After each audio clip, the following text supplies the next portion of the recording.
ng bayan, maasahan anumang panahon. Magandang hapon po sa ating lahat. Narito na ang latest update sa lagay ng ating panahon ngayon at sa binabantayan nating si Bagyong Christine. Napanatili ni Bagyong Christine ang kanyang lakas habang nasa karagatan pa rin ng Eastern Philippine Sea.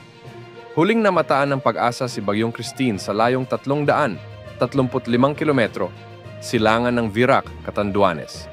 Taglay ang lakas ng hangin na umaabot sa 65 kilometro bawat oras malapit sa gitna at pabugsong umaabot sa 80 kilometro bawat oras. Mabagal pa rin itong kumikilos ng hilagang kanluran sa bilis na 10 kilometro bawat oras.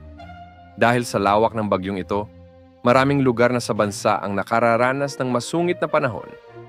Ang iba nga ay nakararanas na ng mga pagbaha lalo na sa ilang lugar sa Bicol Region at Eastern Visayas. Sa ngayon, nakataas na ang Tropical Cyclone Wind Signal No. 2 sa Catanduanes. Signal No. 1 na rin Ilocos Norte, Ilocos Sur, La Union, Pangasinan, Apayao, Kalinga, Abra, Mountain Province, Ifugao, Benguet, Cagayan, including Babuyan Islands, Isabela, Quirino, Nueva Vizcaya, Aurora, Nueva Ecija, Tarlac, Zambales, Bataan, Pampanga at Bulacan. Signal No. 1 din sa Metro Manila, Cavite, Laguna, Batangas, Rizal, Quezon including Polillo Islands, Masbate including Ticao Island, Burias Island, Marinduque, Romblon, and Camarines Norte, Camarines Sur, Albay, Sorsogon. Sa Visayas ay Signal No. 1 din sa Eastern Samar, Biliran, Northern Samar, Leyte, Samar, at Southern Leyte, Dinagat Islands at Surigao del Norte, kasama na ang Siargao, Bucas Grande Group of Islands. Ayon sa forecast track nito, inaasahang kikilos si Bagyong Christine sa pahilagang kanluran hanggang sa maglandfall ito sa Isabela o Hilagang Aurora bukas Oktubre 23 ng gabi o sa Huwebes ng madaling araw. Ito ay inaasahang tatawid sa bulubunduking kalupaan ng Hilagang Luzon at lalabas sa katubigan sa kanluran ng Ilocos Region, sa Ilocos Sur o La Union sa Huwebes ng hapon o gabi.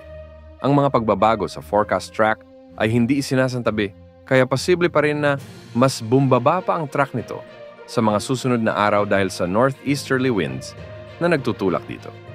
Inaasahang unti-unti pang lalakas si Bagyong Christine at maging isang severe tropical storm bago maglandfall. Magkakaroon naman ito ng bahagyang paghina habang tumatawid sa northern Luzon.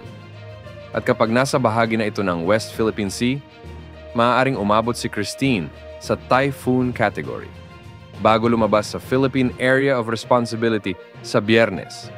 Dahil nga sa direktang epekto ng bagyo, asahan ang mga intense to torrential rains sa Catanduanes, Camarines Norte, Camarines Sur, Albay, Sorsogon at Northern Samar.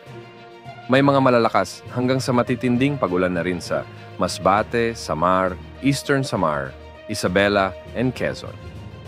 Samantalang may mga katamtaman hanggang sa malalakas na pag-ulan na rin sa nalalabing bahagi ng Cagayan Valley, Cordillera Administrative Region, Aurora, Nueva Ecija, Romblon, Marinduque, at sa nalalabing bahagi ng Visayas.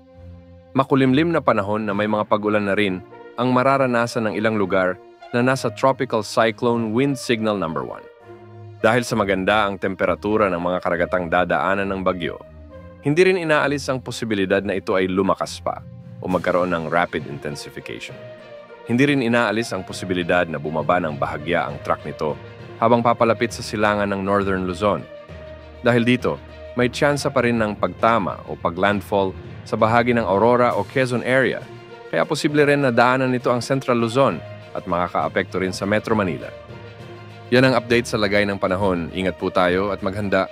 Ito po ang weather update ng bayan. Maaasahan anumang panahon.